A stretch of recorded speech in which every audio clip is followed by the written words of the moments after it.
Do you believe what you think? Of course you do. You believe in your judgments, your opinions, the certainties your mind has built over the years. You believe you're right. You believe you know who you are. You believe your mind is your ally. But listen carefully. The mind lies. It has always lied, and you've believed it your whole life. The mind isn't interested in truth. The mind wants safety. The mind wants repetition. The mind wants protection. And for that, it lies. It creates stories. It interprets facts to suit itself. It manipulates memories. It edits the past. It fabricates a comfortable future, even if it's false. All the mind wants is to keep you in control, even if that means locking you inside an invisible cage. You've lived in chains, bound by ideas that were never yours, bound by inherited fears, bound by programmed desires, bound by manufactured truths. You call this me, but it's just conditioning. The mind says you can't, and you believe it. The mind says you need this to be happy, and you obey. The mind says if they don't approve of you, you're worthless, and you panic. See the pattern? The mind commands, you kneel. But what is this mind? Have you ever asked that? Have you ever looked at it silently, without fear? Or have you lived like a puppet in the hands of thoughts that aren't even yours? The mind isn't the problem. The problem is believing everything it says. The mind should be a tool, not a tyrant, not a master. You've lived as the servant of the mind. That's why the suffering never stops. The mind wants you to stay asleep. It wants you to keep chasing, keep running, keep fearing, all so you never discover who you truly are. Because if you find out, the mind loses power. Notice, when you are deeply present, the mind goes silent. When there is inner stillness, there are no thoughts, no judgments, no need to control. And in that moment, you touch something real, something beyond the mind. But the mind can't reach it. The mind lives in past and future. It is never here, never now. It speaks of what was and what might be. But truth can only be found in the present, and the mind doesn't know how to live in the present. It fears the now, because in the now, it disappears. You want freedom? Then start here. Doubt your mind. Question your thoughts. Stop believing that everything you feel is truth. Be silent and observe. You don't need to fight the mind. You just need to see how it operates. And when you see clearly, the lie loses its power. You've lived your entire life believing the stories your mind told you. But now, for the first time, you have the chance to see for yourself. See without filter, without fear, without fantasy. See and be free. The mind lies, but you don't have to be its accomplice anymore. The truth is in what remains when thinking ends. Are you ready to look? The false is afraid of being seen. The true needs no defense. You were not born with an identity.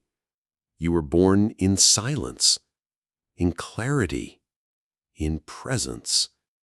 The idea of me came later, slowly, cunningly, through words, images, reactions, praise, punishment. And one day, you started to say, "This is who I am."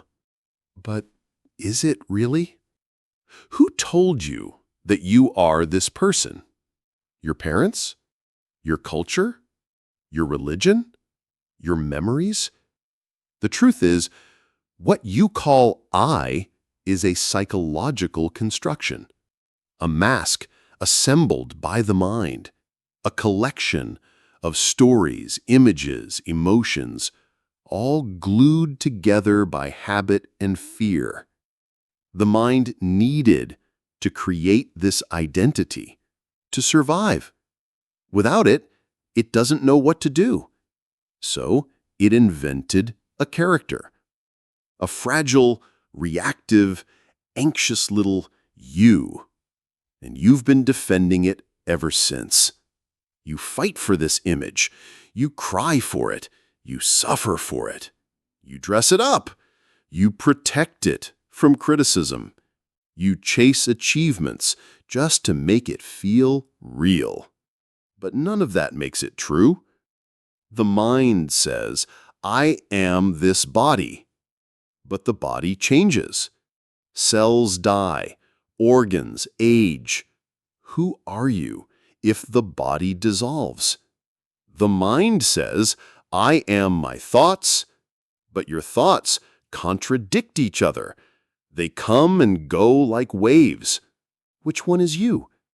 The mind says, I am my name, my story, my trauma, my memories. But you've changed. You've forgotten. You've reinvented yourself many times. What remains when all of that fades? What remains when you are silent? You see, the ego, the fake self, doesn't exist without effort. You have to feed it, maintain it, defend it. It's a full-time job. Why? Because it's not natural. It's a mental fabrication. The real you, the one behind all roles, names, identities, doesn't need to be protected. It doesn't need validation. It doesn't beg for attention. It simply is. You feel it when you're alone, not lonely. When you're still, not thinking. When you're awake, not dreaming. When you're not trying to be anyone. That's when you glimpse the truth. But the mind gets scared. It rushes in to label, to comment, to distract. It whispers, "Don't go there. It's dangerous. You'll disappear." Yes, you will disappear, but only the false you. That's the fear and the liberation. When the fake self dies, the real one can be known. Not through thought, not through books, but through direct seeing. So, look closely. Who is this you that reacts, that compares, that fears? It's not you. It's the mind playing a role, a well-rehearsed drama, and you've been stuck in the theater for decades. Get up. Walk out. Watch the mind from outside the stage. You are not the actor. You are the watcher. The moment you stop identifying with the fake you, the mind loses its grip. And what remains is silence, clarity, truth. You were never what the mind told you. You are something far deeper, and it's waiting to be remembered. You believe you are free because you can choose. But who is making the choices? Look closely. When you choose, what guides you? Past experiences, future fears, social conditioning, memory, desire, insecurity. Is that freedom? If your thoughts are recycled, if your desires are implanted, if your fears are inherited, are you really choosing anything? The mind is a machine. It collects, combines, calculates, and reacts. It is a product of time, of history, of repetition. It doesn't know the now. It only knows how to replay the past and imagine the future. And you live trapped inside it. You think you're deciding, but it's the programming deciding. You think you're loving, but it's attachment. You think you're chasing happiness, but it's escape. The mind doesn't want peace. It wants stimulation, distraction, movement, more. And that's the prison. You wake up and the mind begins. Thoughts, plans, worries, comparisons, regrets, and endless stream, like noise from a broken speaker. And you never question it. You follow. You follow thought into fear. You follow thought into craving. You follow thought into regret, into anxiety, into illusion. And the worst part? You think this is normal. You call it life. But it's not life. It's entrapment. Real life begins where thought ends. When the mind slows, something opens. A space, a silence, a presence that has nothing to do with memory, image, or ambition. That's where you meet yourself. But the mind doesn't allow that easily. It resists, it panics, it throws louder thoughts. You're wasting time. You'll miss out. You should be productive. This is boring. It has to keep talking, because silence is death for the mind. And yet, that silence is your doorway. You are not the noise. You are not the movement. You are not the chaos. You are the stillness underneath. That stillness is not created. It's uncovered. It was always there, buried under years of mental noise and false identity.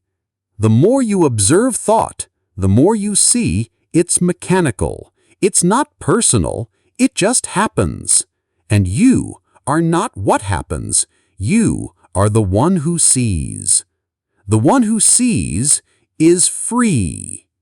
But if you never stop, never sit, never look, you'll live your whole life as a servant of noise. You'll live and die in a cage you never noticed, a prison made of thoughts you never questioned. Are you ready to stop running? Are you ready to face the silence? Because only in silence will you remember. You are not the voice in your head. You are the awareness watching it speak. The ego doesn't want truth. It wants identity. Any identity, even a painful one. I am a victim. I am a success. I am broken. I am enlightened. I am worthless. I am powerful. Different masks, same addiction. You are not interested in who you are. You are obsessed with who you think you are. And you keep feeding that image, polishing it, defending it. The ego would rather be someone in suffering than be no one in peace. That's how deep the addiction runs. Look at yourself honestly. You say you want freedom, but do you really?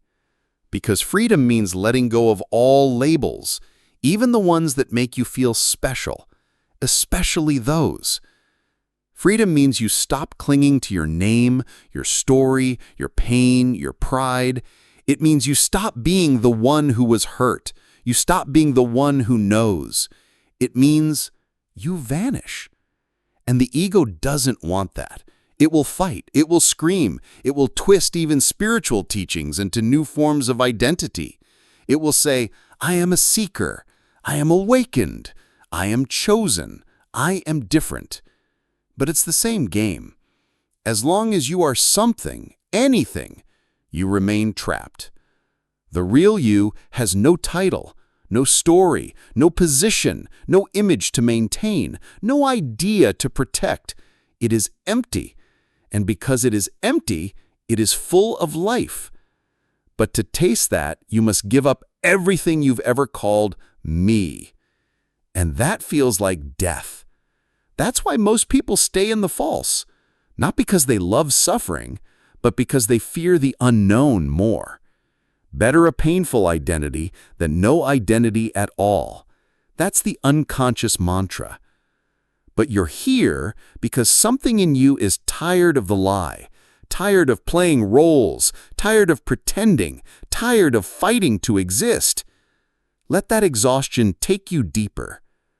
Ask, what am I without memory, without past, without future, without my roles, without my beliefs? Do you dare to not know? Because in that not knowing, truth reveals itself. It doesn't come as an answer. It doesn't confirm anything you believe. It comes as silence, as stillness, as clarity without thought. It comes when the one who searches disappears. The ego is loud. Truth is quiet. The ego demands attention. Truth asks nothing. The ego clings. Truth lets go. You've worn 1,000 faces. None were you. Now is the time to take off the mask and not replace it. Stand naked, in silence, in nothingness. There, you will find everything. You say you want truth, but when it comes, you flinch, you resist, you feel attacked. Why? Because truth is not polite. Truth is not soft. Truth doesn't care about your comfort. Truth doesn't ask permission. It burns. It breaks. It exposes. It humiliates. It destroys everything that isn't real. And you've built your life on what isn't real. So when truth appears, it feels like violence. But it's not violence. It's clarity. And clarity hurts when you've lived in lies. You've been decorating a house built on sand. Truth comes and shakes the foundation. Of course it feels like an earthquake, but it's not the truth that's violent. It's the structure that was weak. You say, this teaching makes me uncomfortable. Yes, it should. Comfort is the enemy of awakening. You say, this message feels harsh. It only feels harsh because it threatens what is false in you. You want to wake up gently. You want a soft path. You want a spiritual journey that doesn't disturb your personality. That path doesn't exist. Truth is fire, and fire does not negotiate. It doesn't ask, shall I burn your illusions today, or would you prefer tomorrow? It burns now, and you have two choices, escape or surrender. Escape means return to distraction. Go back to entertainment. Go back to empty pleasures. Go back to your ego stories. Pretend you didn't hear. But surrender, that is something else. To surrender means to let truth cut you open completely. It means you let go of your defenses. You allow your beliefs to collapse. You allow your self-image to dissolve. You allow your world to end because you trust that what is real cannot be destroyed. And what survives that fire is true. But until then, you will mistake the truth for cruelty. You will call it harsh. You will say, it hurt me. No, it hurt your lie. The lie in you screamed. The truth in you watched silently. There is a reason why the masses run from truth. It's not because they don't understand it.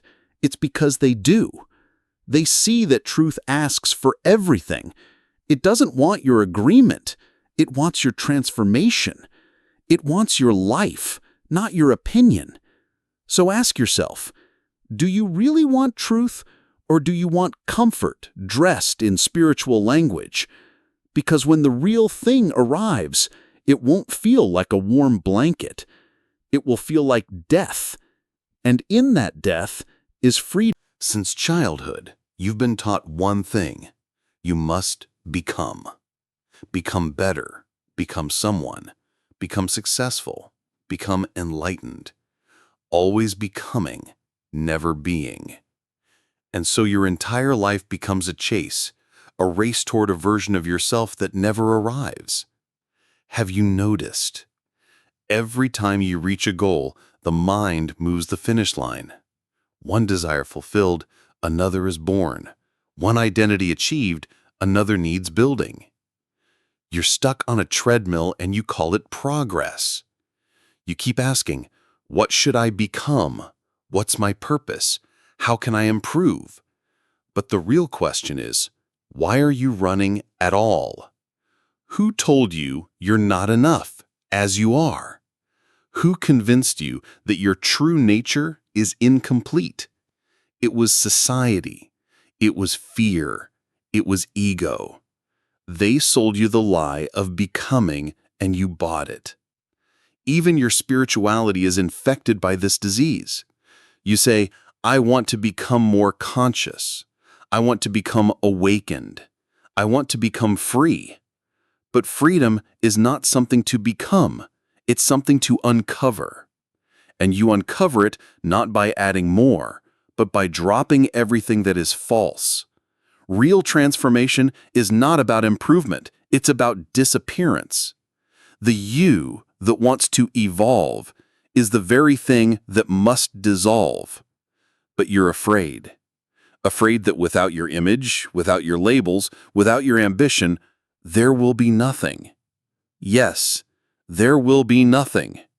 And that nothing is sacred. In that sacred nothingness, you will find rest, silence, truth. No movement, no effort, no future, just presence. But presence doesn't sell. It doesn't boost your ego. It doesn't make you a somebody. So the mind resists. It says, that's boring, that's dangerous, that's lazy. No, that's freedom. You were not born to become something. You were born to see that you already are and always have been. Not this body, not this mind, not this name, but that quiet, aware, unshakable space behind all of it. Stop running. Stop becoming. Stop pretending you're already home. Just sit. Just see. Just be. You've heard it now, again and again. You are not the body. You are not the mind. You are not the story you keep repeating to yourself. But hearing is not enough. The truth does not live in concepts. It lives in your willingness to die. Not physical death, but the death of falsehood. The death of everything you've called me. All the identities, all the roles, all the attachments, all the noise. The question is, will you allow that death? Most people won't. They want awakening, but on their terms. They want truth, as long as it doesn't cost their personality, their preferences, their comfort. But truth is not a negotiation. Truth is a fire. And either you walk into it, or you remain what you've always been, afraid, restless, chasing, protecting a self that was never real. Understand this deeply.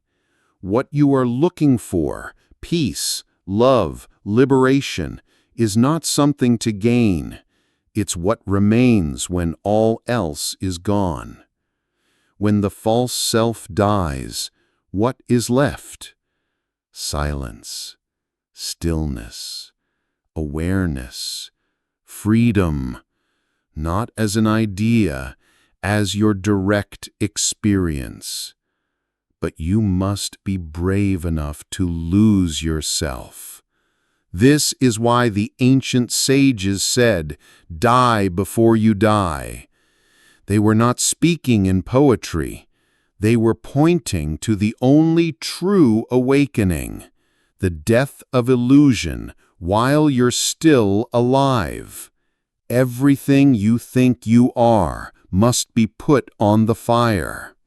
Your success, your failure, your past, your name, your image, your knowledge, your wounds. Let it burn. Stand in the fire, naked, open, exposed, and see what survives. You'll find something you never imagined. A presence, a vastness, an intelligence without thought, a love without clinging, a peace that does not depend on anything. And then for the first time, you'll see clearly. You were never the wave. You were the ocean, always. You were never the voice in the mind. You were the silence beneath it. You don't need to become anything. You just need to stop pretending. The truth is not far. It's not hidden. It's not complex. It's simply waiting. Waiting for you to stop running. And when you finally sit still, when you finally stop escaping, when you finally allow yourself to vanish, what remains is what you've always been.